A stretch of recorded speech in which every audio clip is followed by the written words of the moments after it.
बेहतर mental health के लिए रणदीप हुड्डा ने अपनी लाइफ स्टाइल में किए बदलाव। इन दिनों बॉलीवुड इंडस्ट्री में मेंटल हेल्थ चर्चा का विषय बना हुआ है। बॉलीवुड एक्ट्रेस तापसी पन्नू से लेकर कंगना रनौत तक बॉलीवुड सितारे इस पर खुलकर अपनी राय भी दे रहे हैं। हाल ही में रणदीप हुड्डा ने भी इस पर बात करते हुए कहा कि मुझे कई साल लग गए ये समझने में कि आपकी मेंटल हेल्थ किस पर निर्भर करती है, और अब मैंने जाना कि जब आप दिल से खुश होते हैं तो न सिर्फ आपकी मेंटल हेल्थ बनी रहती है बल्कि आप डिप्रेशन और कई बीमारियों से दूर रहते हैं। इसलिए मैंने अपनी लाइफ स्टाइल में हल्का सा बदलाव कर लिया। अब मैं अपने घर में सादा खाना बनाता हूँ, आरओ का पानी पीता हूँ और सिंपल ज़िंदगी जीता हूँ। सुशांत की आखिरी फिल्म दिल बेचारा का प्रसारण कल शाम 7:30 बजे। फिल्मकार मुकेश ने कहा, भारतीय समय अनुसार हम शुक्रवार को शाम के 7:30 बजे दिल बेचारा के साथ लाइव आने जा रहे हैं।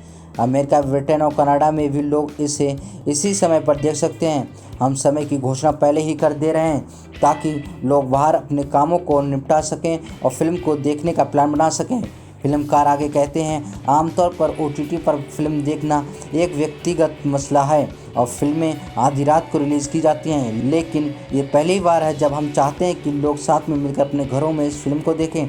दिल बेचारा डिज्नी प्लस हॉटस्टार पर रिलीज़ होगी और इस ओटीटी प्लेटफॉर्म ने फैसला लिया है कि इसे लोगों के देखने के लिए मुफ्त में उपलब्ध कराया जाएगा, और ऐसा दिवंगत अभिनेता सुशांत को सम्मान देने की खातिर किया जा रहा है।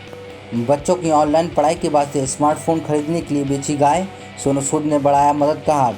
ट्विटर पर यूज़र ने एक खबर की कटिंग शेयर की है जिसमें बताया गया है कि एक व्यक्ति ने अपनी गाय को बेच दिया ताकि वो बच्चों की ऑनलाइन पढ़ाई के लिए स्मार्टफोन खरीद सके। इस खबर को पढ़कर सोनू सूद का दिल पसीज गया और अब उन्होंने व्यक्ति को उनकी गाय वापस दिलाने की बात कही है। सोनू ने ट्वीट पर रिप्लाई करते हुए लिखा, चलो इन्हें इनकी गाय वापस दिलाते हैं।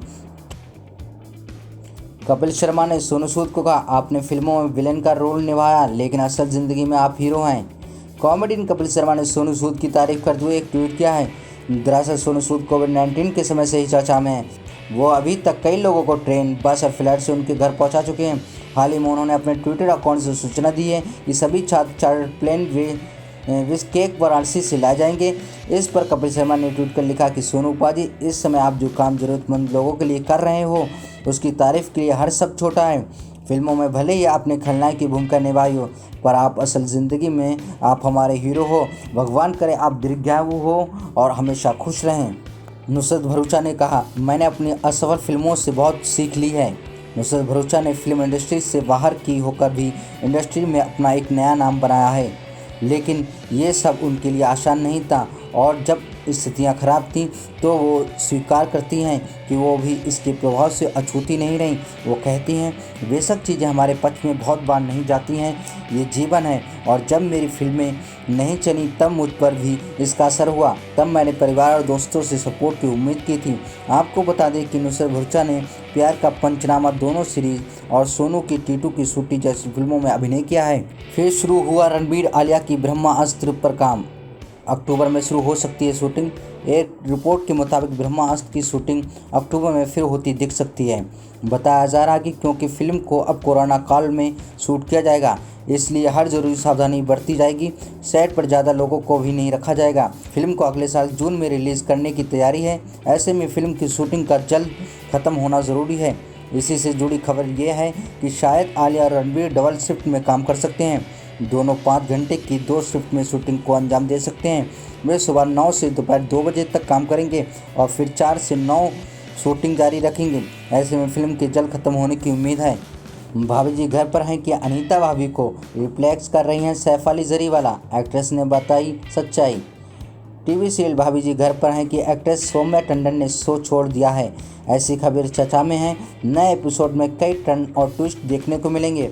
कुछ दिनों पहले सौम्या टंडन ने एक इंटरव्यू में बताया था कि वो शो की शूटिंग तो शुरू कर चुकी हैं, लेकिन वो काफ़ी डरी हुई हैं। घर पर उनका छोटा बच्चा और बूढ़ी माँ है।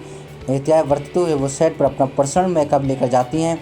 हाल ही में सौम्या टंडन की हेयर स्टाइलिस्ट कोरोना पॉजिटिव पाई गई थी। इसके बाद से वो क्वारंटाइन हैं। सुष्मिता सेन ने कहा, वेब सीरीज हो या फिर थिएटर, कहानी दमदार होनी चाहिए। एक कलाकार के रूप में अभिनेत्री सुष्मिता सेन को हमेशा अच्छे काम की तलाश रहती है। उनका मानना है कि उनके द्वारा लिए गए फैसले उन्हें उनके काम के प्रति जिम्मेदार बनाते हैं। अभिनेत्री सुष्मिता सेन ने लंबे समय बाद वेब सीरीज आर्या के साथ अभिनय की दुनिया में फिर से कदम रखा है। इसमें उनके अभिनय को काफ़ी सराहा भी गया है। दिलचस्प बात यह है कि जब वो इंडस्ट्री में वापसी करने के लिए अच्छे प्रोजेक्ट तलाश रही थी तो आर्या से पहले उन्होंने कई प्रोजेक्ट को अस्वीकार किया था। वो इस बात से सहमत हैं कि बहुत बार ना करने से लोग आपसे दूर हो जाते हैं।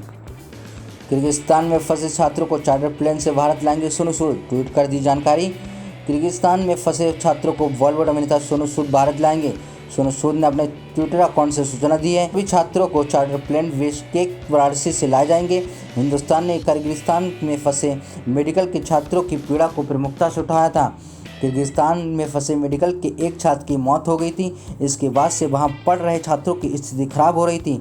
वे चाहकर भी अपने घर नहीं लौट पा रहे थे क्योंकि किर्गिस्तान के लिए कोई भी अंतर्राष्ट्रीय फ्लाइट नहीं थी। वहां के छात्र फेसबुक पर वीडियो बनाकर घर लौटने की गुहार लगा रहे थे। छात्र कह रहे थे कि उन्हें यहाँ से नहीं ले जाया गया है, वो तो मर जाएंगे। शकुंतला देवी के नया सॉन्ग रानी हिंदुस्तानी रिलीज, फैंस को पसंद आया विद्या बालन का अंदाज। बॉलीवुड एक्ट्रेस विद्या बालन अपनी नई फिल्म शकुंतला देवी को लेकर चर्चा में हैं। इसमें वो ह्यूमन कंप्यूटर के नाम से मशहूर शकुंतला देवी की भूमिका में नजर आएंगी। अब इस फिल्म का गाना रानी हिंदुस्तानी रिलीज किया गया है, जिसे बहुत पसंद किया जा रहा है। इस गाने को विद्या बालन पर फिल्माया गया है। शकुंतला देवी के इस सॉन्ग को सिंगर सुनिधि चौहान ने अपनी आवाज़ दी है। संगीतकार जोड़ी सचिन जिगर ने इसका म्यूजिक तैयार किया है। वही गाने के लिरिक्स वायु ने लिखे हैं।